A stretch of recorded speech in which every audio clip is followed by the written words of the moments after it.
Bonjour à tous, je vous retrouve aujourd'hui à Saint-Hilaire-le-Vouey en Vendée où nous allons rencontrer Antoine qui est artisan menuisier depuis plus de 20 ans. Entre château et maison de maître, Antoine s'est spécialisé dans la rénovation de notre patrimoine. Mais je vous en dis pas plus, je vais le laisser nous raconter tout ça.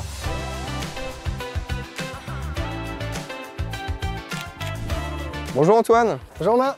Merci de m'accueillir dans ton atelier. Bienvenue, viens, on va visiter. Je te suis. T'as beaucoup de machines, dis donc. Oui, on a un atelier assez conséquent. Donc là, j'ai ma partie établie.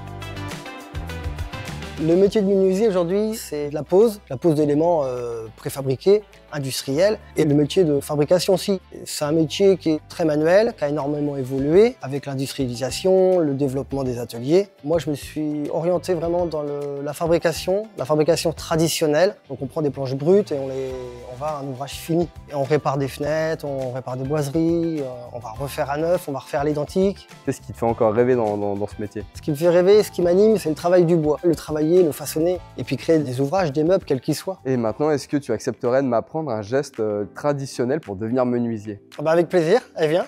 Je suis en train de fabriquer des tabourets, donc on peut ensemble mettre un pied. Allons-y. Le but, ça va être de pouvoir mettre le pied dans les trous qui ont été faits. Donc avec le rabot, tu viens faire arrondir pour pouvoir enlever de la matière, ajuster. Et il faut que ici ça devienne rond du coup, c'est ça. C'est quand même assez physique comme geste. On a un métier manuel, donc du coup on travaille, enfin moi j'essaie de travailler le plus possible artisanalement. Donc c'est-à-dire que même si le métier évolue, on est quand même obligé de revenir aux fondamentaux. Oui, se former aujourd'hui c'est important pour pérenniser l'entreprise. Depuis 2010, j'ai suivi 6 ou 7 formations qui ont été financées par le FAFSER. De toutes les formations que j'ai pu suivre, je n'ai jamais eu aucun refus. Alors moi je ne suis pas du tout dans l'administratif, c'est simple, si j'ai réussi je pense que tout le monde peut y arriver. Moi je me suis formé principalement dans le bâti ancien, avec des assemblages traditionnels, des façons traditionnelles qu'on n'a pas appris à l'école et les techniques anciennes, les matériaux anciens, la mise en œuvre. Ça m'a permis de développer cette activité et aujourd'hui de travailler vraiment dans le patrimoine. Et c'est vraiment ce but-là qui m'anime tous les matins, quoi. On prend cette scie-là, on appelle ça une scie à dos. Tu peux venir frotter sur le bois, ça va pas l'abîmer. Ça va pas l'abîmer, voilà. Ok. On coupe le surplus, puis c'est tout.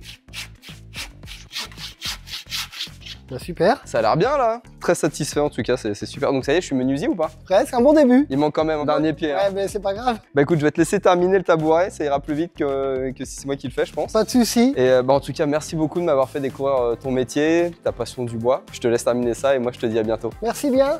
Encore une très belle découverte que ce métier de menuisier. Moi je vous donne rendez-vous dans une prochaine vidéo pour découvrir un nouveau métier dans une nouvelle ville. À bientôt.